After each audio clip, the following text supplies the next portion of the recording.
Welcome, everyone. I'm so excited to tell you about this podcast. It's called The DK Project, but it's really The Darren Show. The DK Project is a radio show, but without the radio. So sit back, buckle up, and enjoy the ride. Let's go!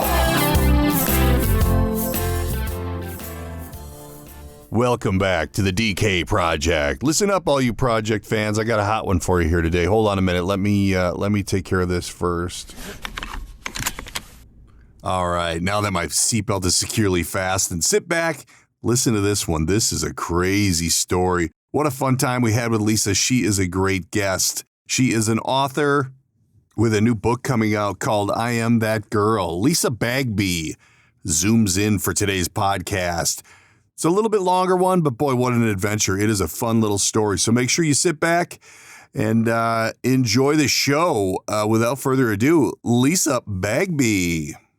Welcome back, podcast listeners. It's Darren with the DK Project, and on the phone, actually zooming in today, new technology, we've got Lisa Bagby. How are you doing?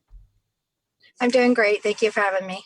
We were talking a little before we got on air. You are out in the West Coast, and you've got the same crappy weather we got. I mean, I'm in Minnesota, and we are the new Seattle, man. It is just brutally ugly gray every day. You get a little bit of sunshine. I don't know how, and you guys have that all the time, don't you? No, Oregon's beautiful. We have it every other day, maybe. Oh, I can live with that. What is winter like? Well, I'm close to the coast, so it's wet and windy. Okay. And it's green. It's still beautiful. Yeah. There you go. What a positive attitude. We've got Lisa on the show today because she's got a book coming out. Is this your first book? It is my first book. What's the title? Do you have a title picked out yet? I do. The name of my book is I Am That Girl. I Am That Girl. I like it. What brought you into being an author? Is this like been your life's mission? How did this come about? I actually have never thought about writing anything, and I never have before. My life in the last 2 years has completely changed 100 degrees. I've had some pretty rough times, and I lived through some pretty horrific events. Uh-oh. I was traumatized, and I decided the only way to take my life back was to start writing and telling my story. Oh, I see. So walk us through it. What? Give us the backstory. What were you doing? You're an EMT, correct? Correct. So what changed? What happened?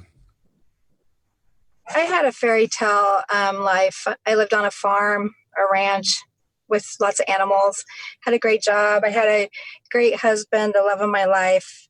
And he passed away suddenly to pancreatic cancer on March 2nd, 2018. Ouch. Okay. That's when my life started falling apart. I didn't know how to live without him. I lost my best friend. I had to learn to use a chainsaw and cut wood and do all the chores by myself. Nice. And take care of the animals and take care of the property and be self-sufficient. So every day was a battle, just missing him. I would cry and I would beg for him to come and take me with him. But obviously he didn't have that power, I guess. Wow. So you have a big, like a hobby farm, or what do you got out there? I have 30 acres and I have some forest land and I have lots of little animals, Wow. Chickens, horses, donkey, pigs. So even with somebody, you got your hands full. That's a full-time Exactly. job. Jeez. That's crazy. So then this was out of the blue. He wasn't sick or anything, just bam, pancreatic cancer? Yes, he was a strong man. He was a logger all of his life. He was strong and healthy, never went to the doctor. The only surgery he had was his knees replaced. And one day I came home from work and I said, "Babe, why are you yellow?" And he said, "Well, if you think that's bad, you should see my urine." And, that's nothing for me. I'm an EMT. I've always worked in the medical field. I'm like, "Okay, let me see your urine." So I had him pee in a coffee cup and I looked at his urine. I'm like, "You need to go to the doctor. You need to go to the hospital." And he's like, "No, I'm fine. I feel fine." What was wrong with his urine? No, you need to go. It was orange, like iodine color. Ooh, that's a bad sign. Yeah, Okay. so we went into the doctor's office and they said he should go into the hospital and it'd be faster to get labs because we are in a small town. Okay. So I took him to the hospital and they pretty much confirmed what it was, but before they even got the biopsy back, and it was close to stage 4. Really? And yeah, and they gave him 3 to 6 months. He had a couple of rounds of chemo and a couple surgeries, and he passed away in 30 days. Wow. There were no other signs until he There were turned no yellow? other signs. Wow. Yes. That's crazy. How old of a cat was he? He was 58. Wow. So when do they got to start doing the uncomfortable procedures for men? That's at 50, isn't it? I don't know. I'm not there yet. Yes. So And he none had of all that- this done. But none of it. He didn't. None of them found anything.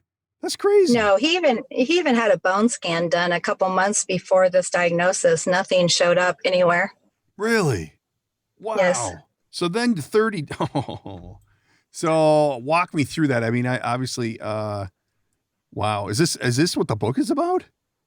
No, Oh, okay. So then you can. it goes downhill from there, if you can imagine that. This was the high point. What about okay? So and by all means, if we're touching a nerve here, then you tell me, because obviously I'm going to probe. But so you come home from the doctor with this diagnosis, and they give you 30 days. What's the first thing you do? Like, holy crap, that's bad. They actually gave us 3 to 6 months.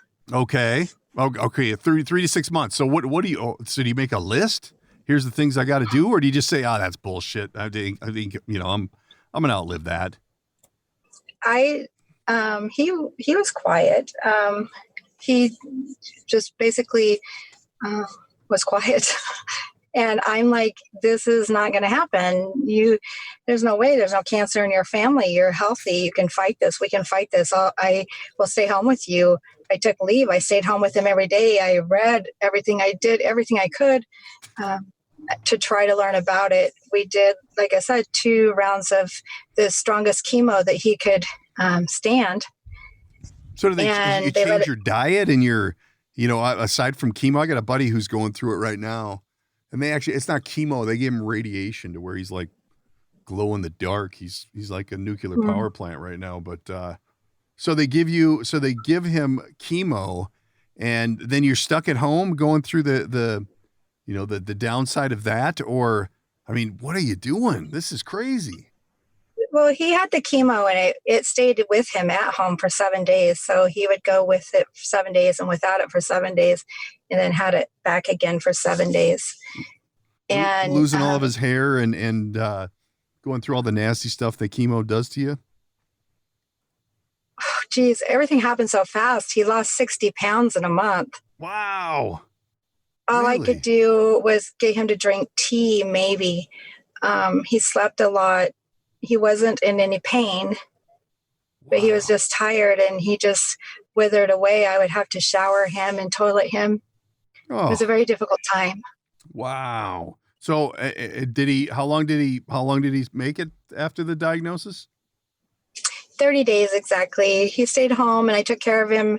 And on the last evening, he said, "Babe, I don't think I can handle another night like this." Oh. And I said, "Okay, do you want to go to the hospital?" And he said, yes. So I took him to the hospital and I stayed with him, and he passed away at 2:30 in the morning. Wow. That's horrible.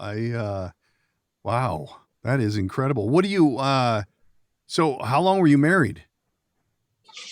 We were married over 10 years, but I've known him forever. His dad fished with my dad. Wow. And we're best friends. And then when his dad passed away, then he fished with my dad and they were best friends. So wow. He was part of our lives for a long time. I'm kind of a little bit afraid to ask what happened next, because you said this was, are we working the field or what are we doing? Are you out roping doggies? So a year and a half later, I was doing my thing. I was surviving. I was getting stronger. It was a challenge every day. A year and a half later, I was introduced to this man. I was introduced by a mutual friend. She was an elderly lady. And she was a ranch woman, and she had the greatest things to say about him. He grew up as a farm boy. He worked on her ranch. What is all that noise, though? I can't have that. I can't cut that out. Oh, Are you? it's raining. Oh, is it really? Okay. All right. We're good. If it happens, don't talk, because then I can cut it out. But if you're talking at the same time, I can't cut it out. Go ahead. So better? So yeah, much better. So this elderly lady introduces you to this man, like for a relationship situation or what? He was just coming down to visit her, and she's like, "Hey, you should go out with us and have dinner." And I never went out. I didn't really go anywhere. I didn't have friends. I never went to bars. I wasn't looking to date anyone. I was pretty self-sufficient, and I was pretty happy staying on my mountain and doing what I needed to do. Right. Oof.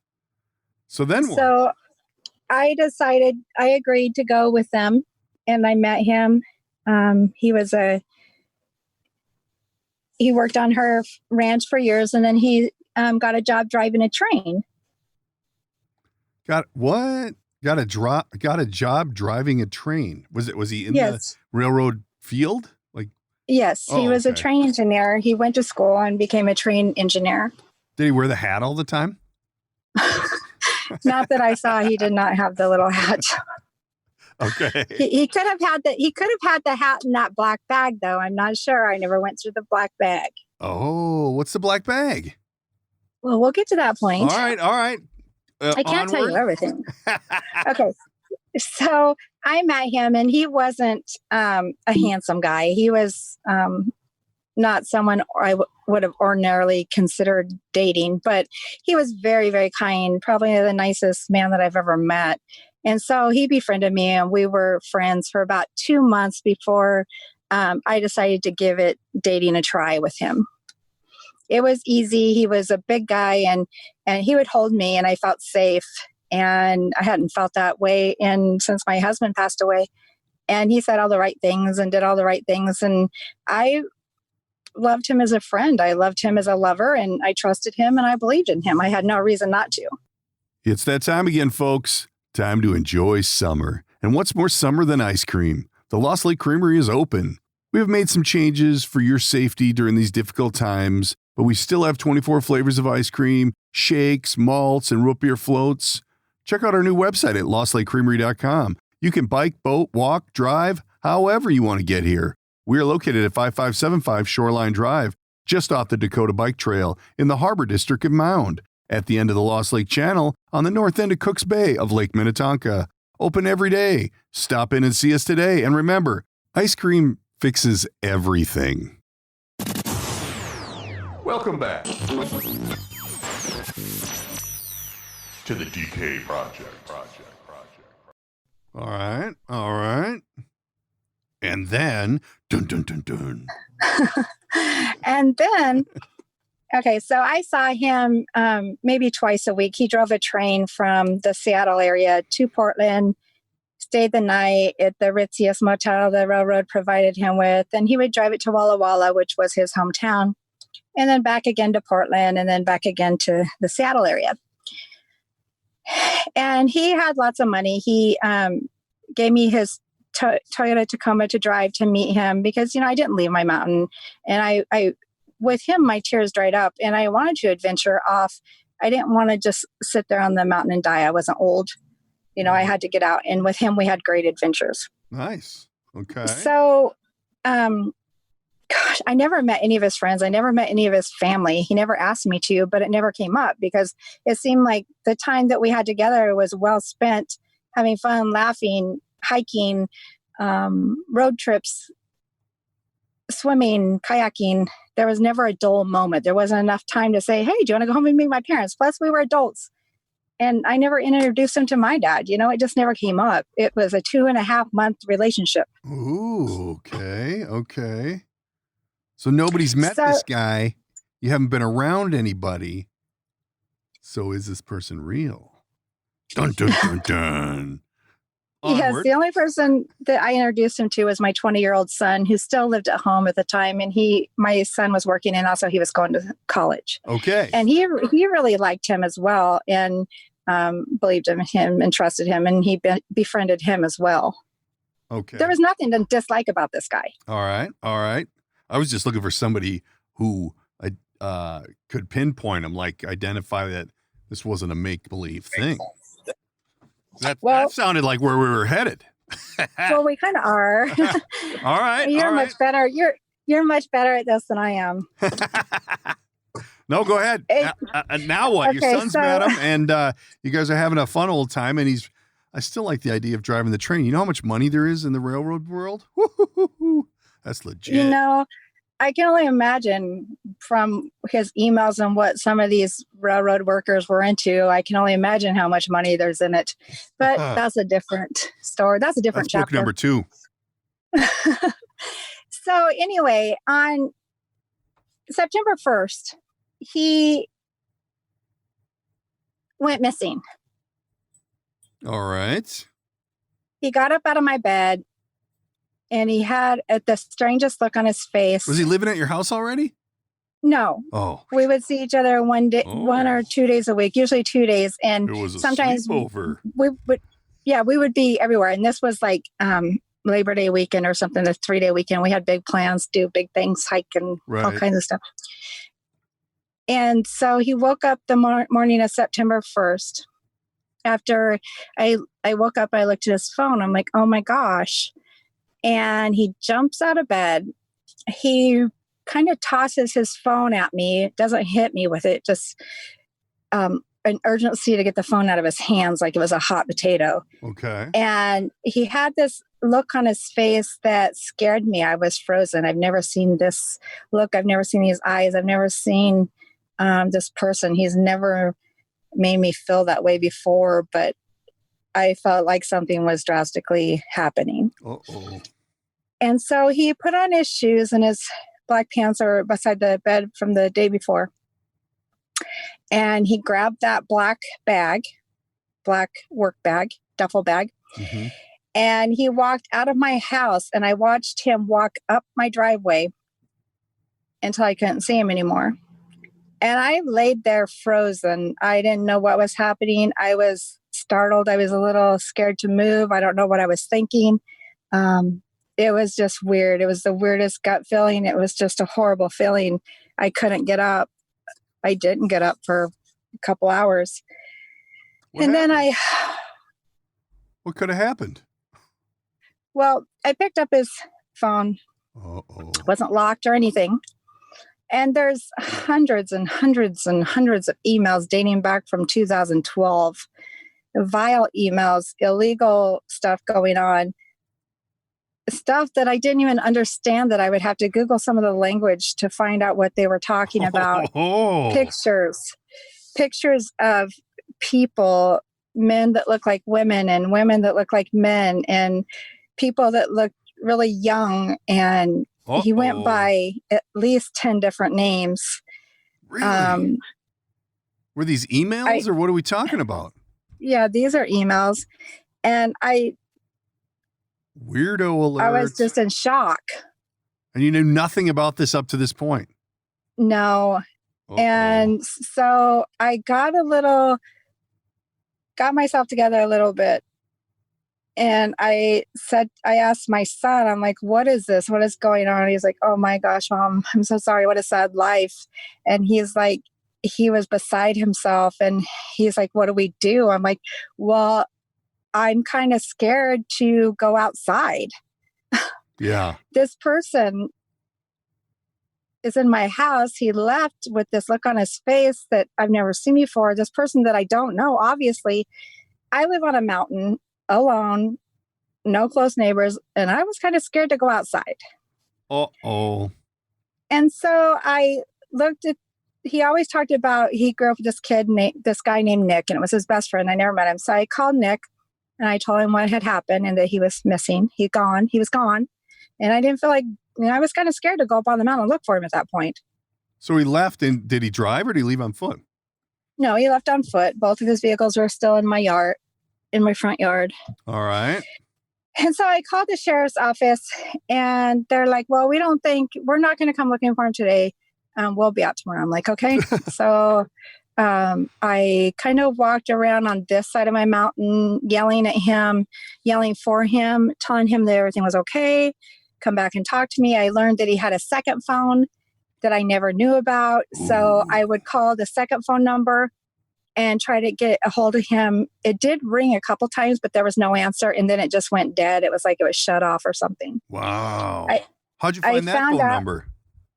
It was all over his emails. And plus, I found out my son had seen it in the truck that I was driving, but he didn't think anything unusual about it. Okay. And so I knew he had a second phone, and that number was on some of those emails along with hundreds of names, addresses of hundreds of people.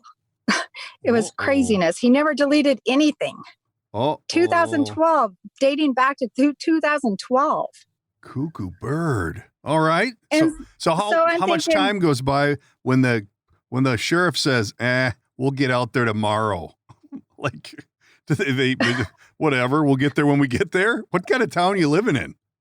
It's a small town. Jeez. And so the sheriff's Fife. department shows up on the 2nd, I think it was the 2nd, at about 11 o'clock. And they go down to the end of my county road, which is past my house. And my son's like, they stopped by, they want you to meet them down there. Because I just got back from a doctor's appointment because I had a 7-centimeter mass in my uterus. And I was planning to have surgery on September 17th. Obviously had to reschedule that. Did you break a mirror or something? I know. So I go down to the gate, the forest land gate, where the police are all set up with their search and rescue and stuff. I'm like, why are you starting here? I'm like, my house is right there, and I have trails going from my house across my mountain to the forest. I said, we never walked on the road. And they're like, oh. So anyway, I went out with search and rescue. We didn't find anything. So then they went back to my house and asked if they could look around. I said, absolutely. So they looked around all afternoon and everything, and I was just tired. I was sick and I was tired. I was bleeding to death. I was just sitting there waiting at their search and rescue thing in case they needed anything. Anyway, the 2 detectives came back and they're like, well, we're calling the search off because he either met someone, had one of his contacts meet him at the end of the road at the highway, and he's at some bar in Portland, or he's committed suicide, basically, because they read all of his emails and everything, and they knew what he was into. They knew what reason he would have done that. It had nothing to do with me. I didn't know about him. I didn't know he was married. Wow. I didn't know Where about was his wife? Or was it his a wife? wife? I guess it could have been a significant other. The way No, it sounds. it was his wife. They were married since high school, and she lived in a town close to Walla Walla. Walla Walla. Have you talked to her? I did talk to her once, and she told me that she knew about some of these emails in 2014 where he was messaging people saying that she died in a car accident and he was trying to hook up with people. Ooh. And he used to drive off all the time, threatening to kill himself. And she would always jump in the vehicle with him so that it was like his way of controlling her. It's like, well, I'm doing these things, but if you don't let me do these things, then I'm going to go kill myself. Wow. So that's how he controlled her. So they went to marriage counseling and all of that. But according to her, she had thought that all of this has stopped. Okay.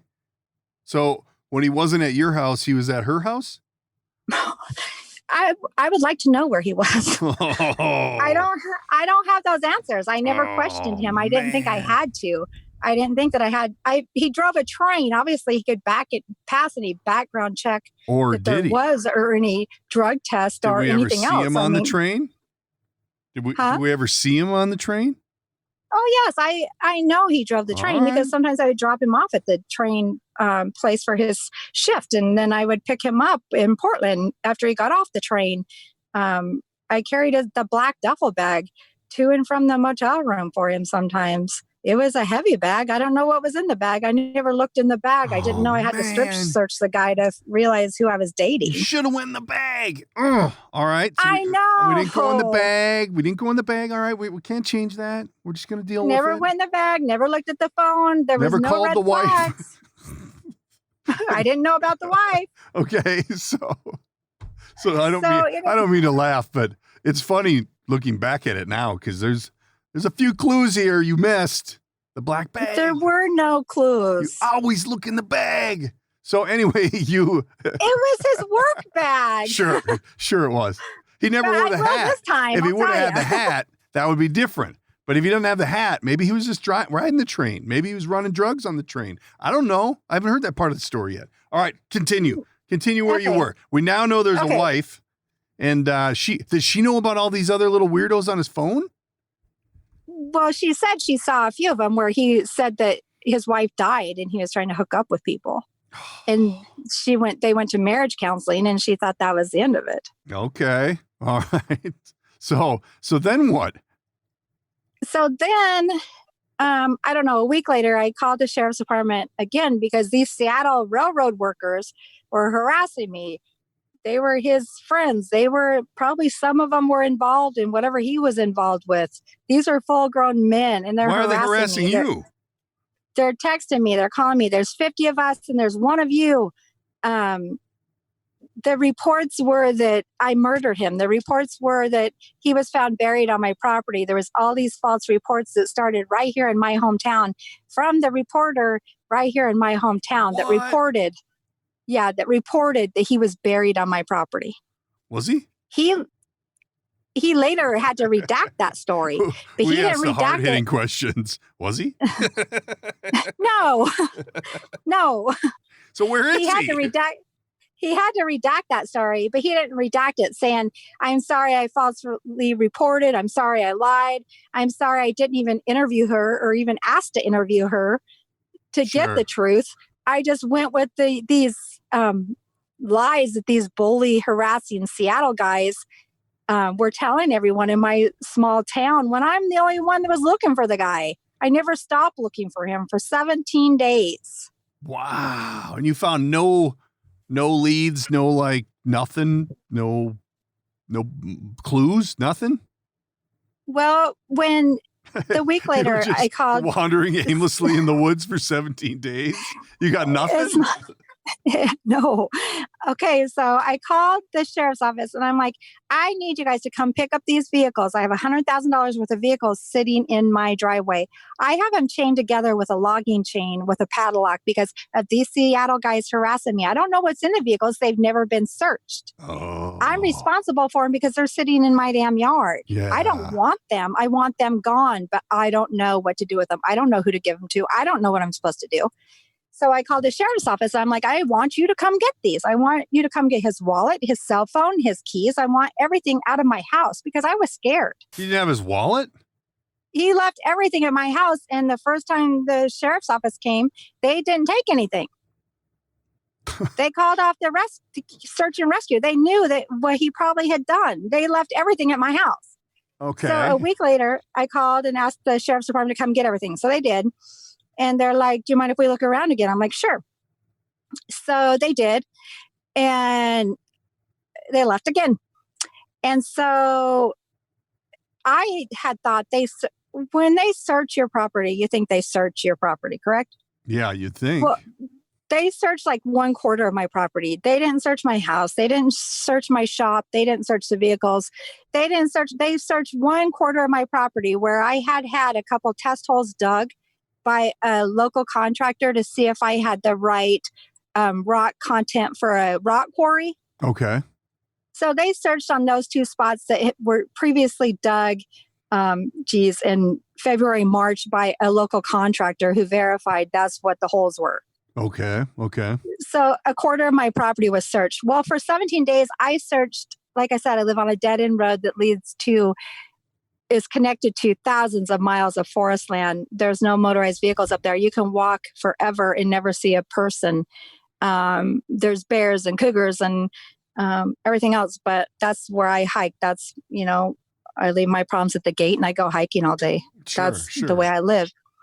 And so I searched on that mountain for 17 days. Well, on September 17th, I got up and I went out with my dogs, walked up the same trail that I always walk up, the same trail that I took search and rescue on through the forest to show them where we hiked.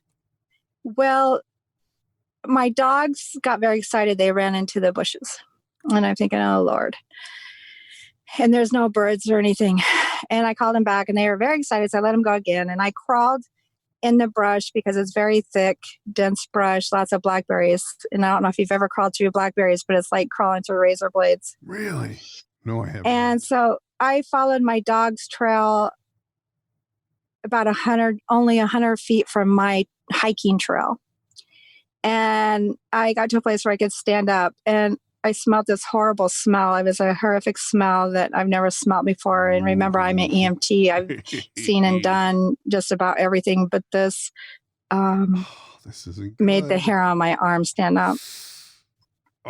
And so I looked into the bushes where my dogs were standing, and it was very thick. And I could see his shoe and his pants, and I could see bones. Already? And I didn't look any further. I fell to the ground and I was crying and screaming. And I called the detective and I couldn't breathe. I couldn't talk.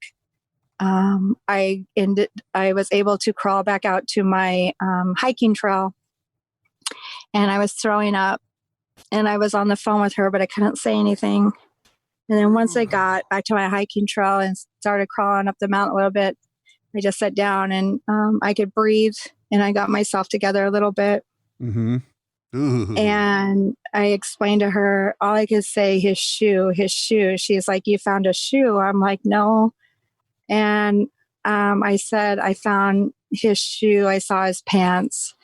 And that's all I could say. And she's like, okay, we're on our way out. And I lived, the sheriff's office is about 45 minutes from my house. I don't know. So I had to get myself out of there and back down the mountain. And I did that, and I got to the gate, and I don't know how long it took me. It's like you're in a daze, you're in a fog. Yeah. Ooh. And I got to the gate, and there was a sheriff's officer there, and I was still gagging and still difficult to breathe. And I had to walk him back up in there and show him the location. Yeah. And then I had to walk back out again and wait for the other sheriffs and walk them. The furthest I could make it that time was to the top of the hill. And I just couldn't go anymore. And so they contacted the sheriff that was there and got the location and went there apparently. And I went home. Wow. They did their thing, and they came down and they asked me if I had ever seen his gun. I'm like, oh my God, he had a gun. And they're like, did you know he had a gun? I'm like, well, we've target practiced with my guns. Had he had a gun with him, you'd think he'd want to take his gun out in target practice. I'm like, I didn't know he had a gun. I can't believe he had a gun. He never talked about having a gun. That's his work bag. How could he have a gun in his work bag on the train? It's against company rules. And so they said they found the gun and a hard bottle of alcohol. Yeah. I didn't even know he drank hard bottle of alcohol. Did you know this guy at all? What did you guys? Did you guys just talk about the weather? What did you do? You didn't know anything. Oh, no one knew. Apparently, no one knew. Booze. No one knew anything about him. His friends, the lady at the ranch. I mean, no one knew. And hey, did you ever go back to the old lady that referred you to this cat and say, hey? No. Really? No, I didn't want anything to do with any of them. I think she was a part of it too. They all had lots of money and they all had connections, and there was embezzlement and there was all kinds of weird things. I didn't want to go back to her. I didn't want to talk to any of them. I just wanted to be left alone. I went silent and I hid on my mountain. So what did they want from you? Like what? Was he looking for a place to hide out? What was he looking for? I have no idea. I asked that question a million times. Why? Why me?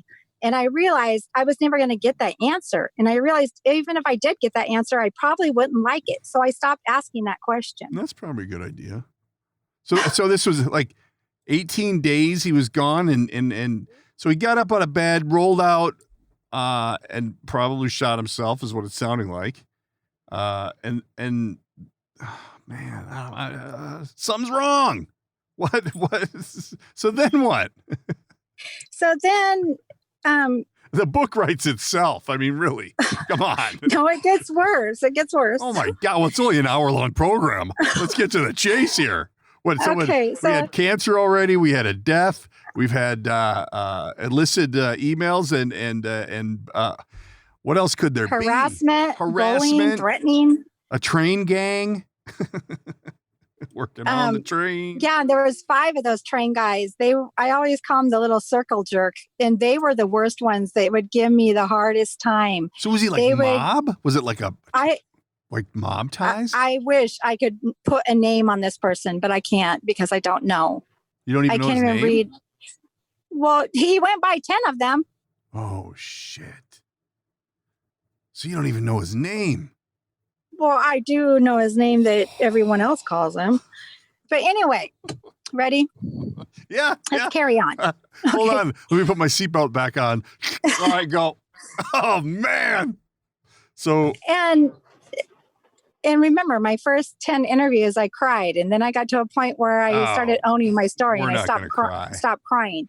So, okay, so I find the body and I report it. And then a couple days later, I'm like, is it okay if I go there? Because we used to do horseshoe art together where we'd weld horseshoes together and he'd bring railroad spikes from the railroad because I loved horses and he loved the railroad. So we kind of made horseshoe art. So we made this angel. I'm like, I asked the detective, is it okay if I go there and I want to, hang up this angel and I'd like to, make a little memorial someplace where, whatever. And she's like, why don't you give it a couple more days? Because they're still looking for the shell casing and the black bag.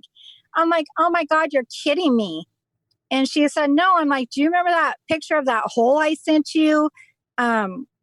Almost 2 weeks ago? And you told me it probably didn't have anything to do with anything. The sinkhole with the stick sticking down in it with the moss off the side of the hole that I hike by every day by my trail. And I said, well, this is new. This stick is new. And she goes, oh, yeah. I'm like, that's probably where the bag is, which is maybe 200 feet where I found his body. So she's like, do you mind if I send some sheriffs up there and you can show them where that hole is? I'm like, sure, I could go dig in the hole if you want me to. She's like, no, don't go dig in the hole. I'm like, okay, so I didn't. And so the sheriffs come up and I show them the hole and they're like, okay, well, is it okay if we come back tomorrow with a tractor and dig up the hole? I'm like, sure. And so they searched where they found his body and they found the shell, the bullet casing. Okay, I don't know exactly where, but they found it there. And the sheriff told me that he apparently his body was so highly decomposed because he had been eaten by a bear. Oh, there's got to be a bear. Wow. So they came back the next day.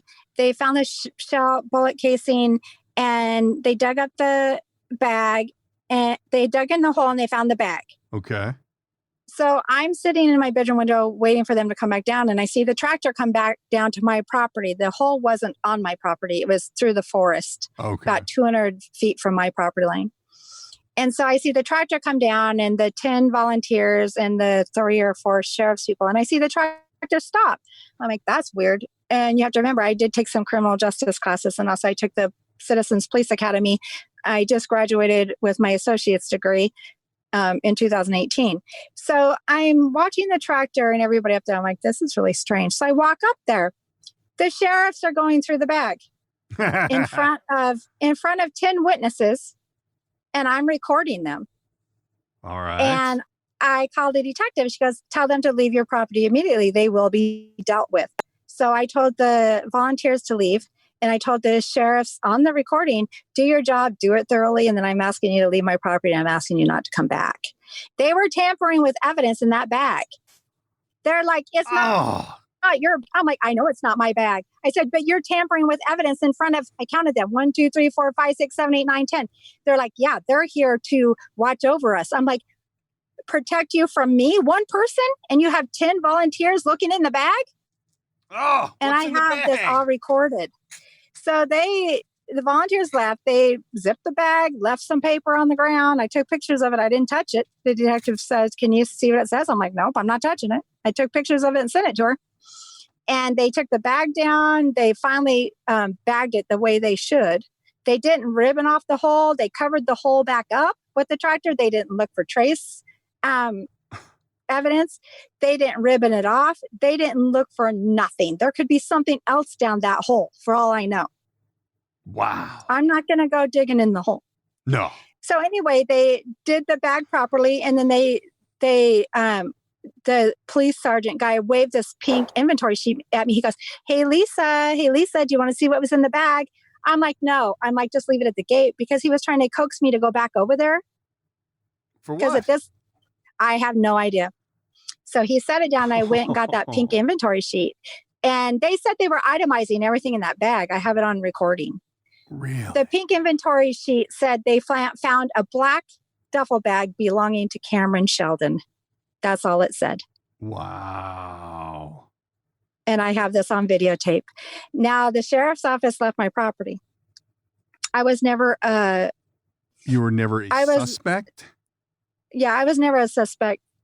They told me I was never a suspect. They knew what this guy did. But at that point, the sheriff's office went quiet. They wouldn't return my calls. The detective won't return my calls. Really? Yeah, so it's been since September 17th, and I called them like 2 weeks ago. And I was told that the case is not priority. Huh. And it's on the bottom of their pile. Really?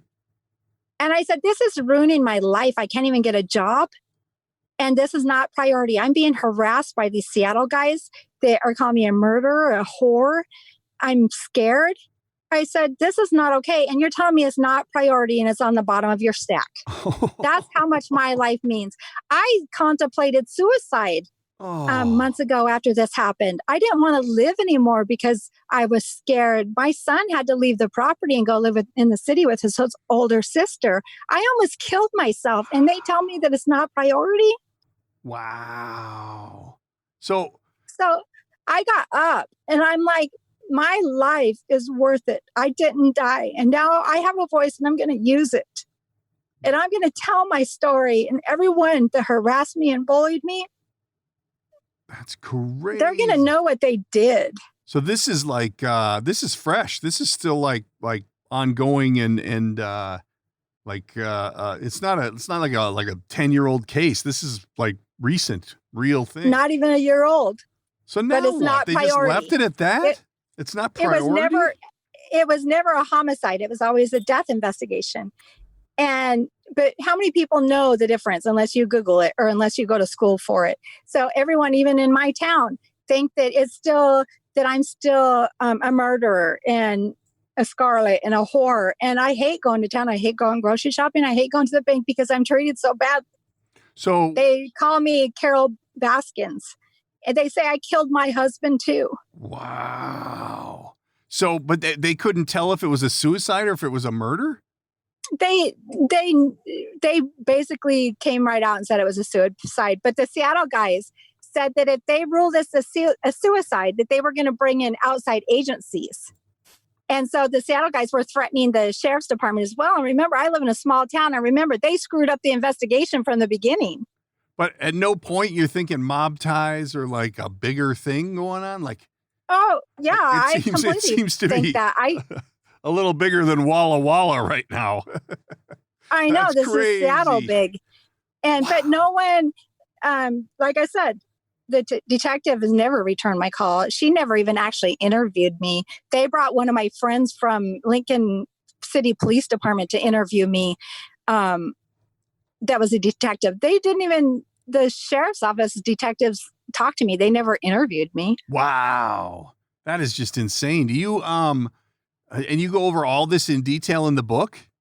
I mean, more than in detail. I had a Lincoln County Sheriff's Department worker living on my property that he rented the big shop from me, my big shop. Yeah. And he had an RV down there because housing here is so expensive. And I grew up in Eastern Oregon, and that's where he was from. And his dad's a school teacher.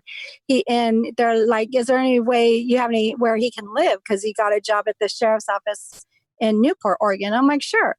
And so he got harassed so bad. And he was told that if he wanted to keep his job, he needed to move.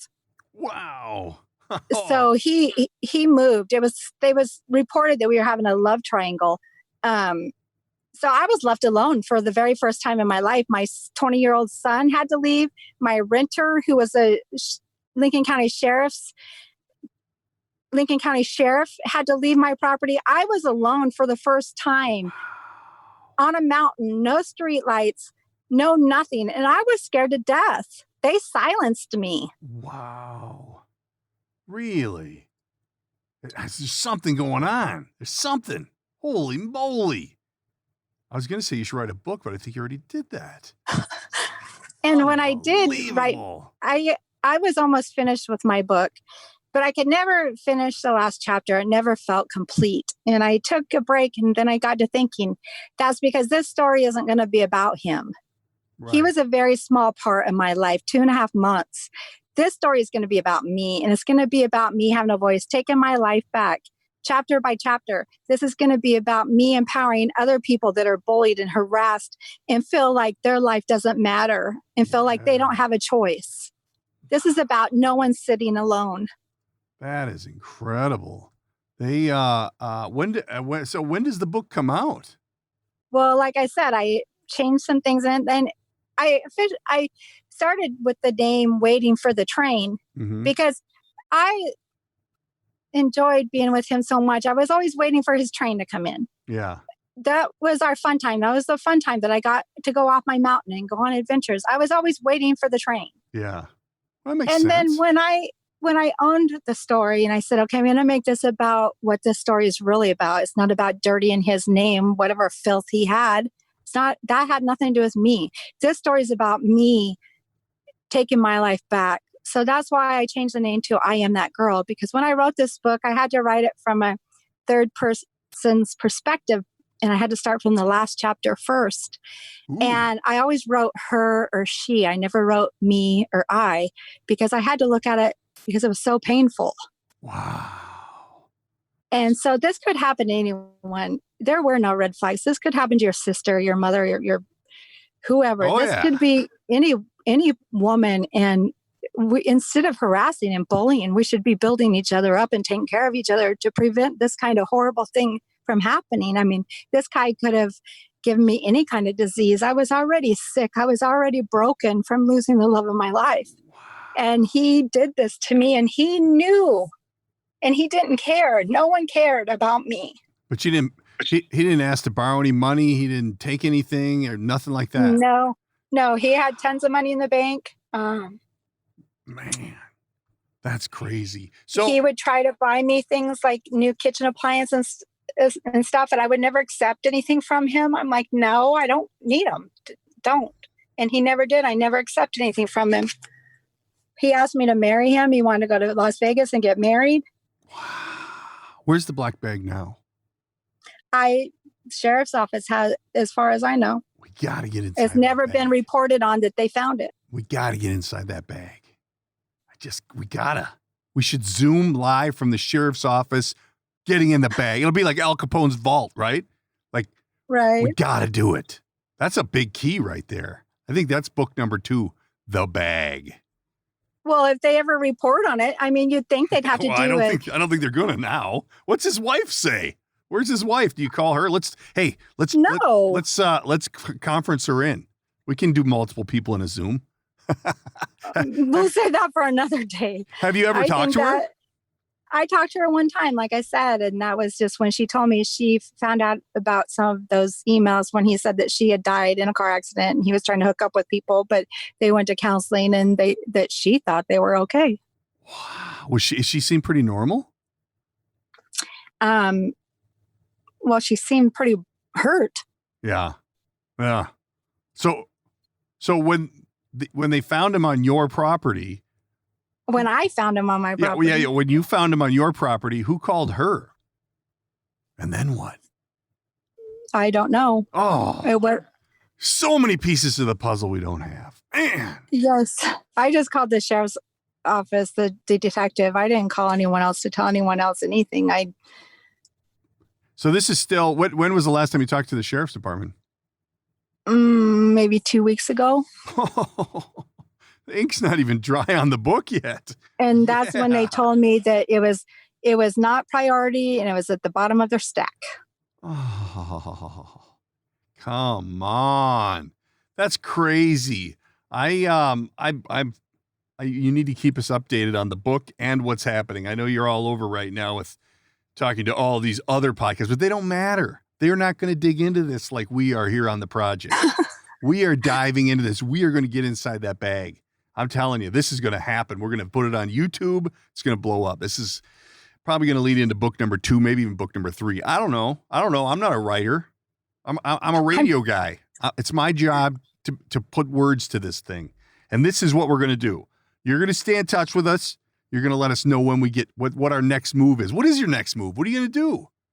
Well, like I said, when I called the sheriff's office and they told me this was not priority and it was on the bottom of their stack, to me, that was the ultimate kick in the face. Hell yeah. And I'm like, that's bullshit. My life is priority. What about like the I'm FBI important. or the I don't know. Yeah, FBI.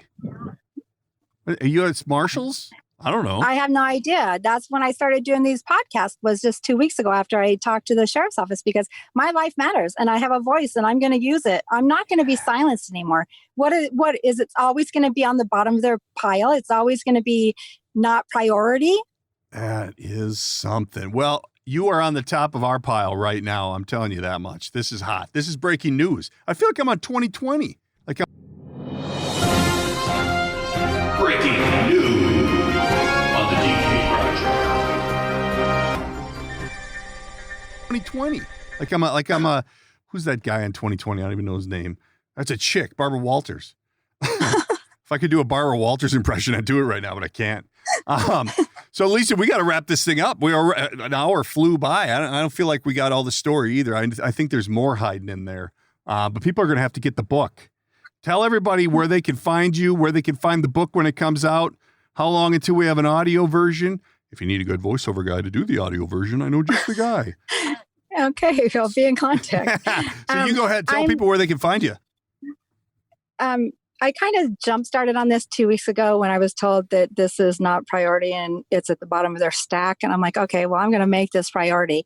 So I started having a voice. I started doing podcasts, and I hired someone to make a website for me for my book. So that is in the process, and it should be done in about a week or 2. Good. And so right now, that's all I have, unless you want my phone number and my email. No. You just have to wait for the website. You don't want to give that out.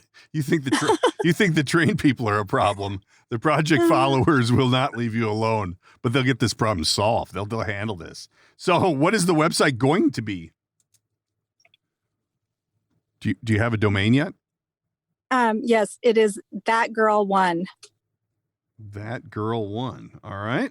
The number 1. Numeral 1. All right, cool. Well, listen, what we're going to do is we'll stay in contact with you and maybe follow up with you here in a little while once you get everything up and running, and maybe we'll do a video version so people can get a look at you, and you can tell us a little bit more about what's going on, because something's going to come. Something's going to happen. It's gotta.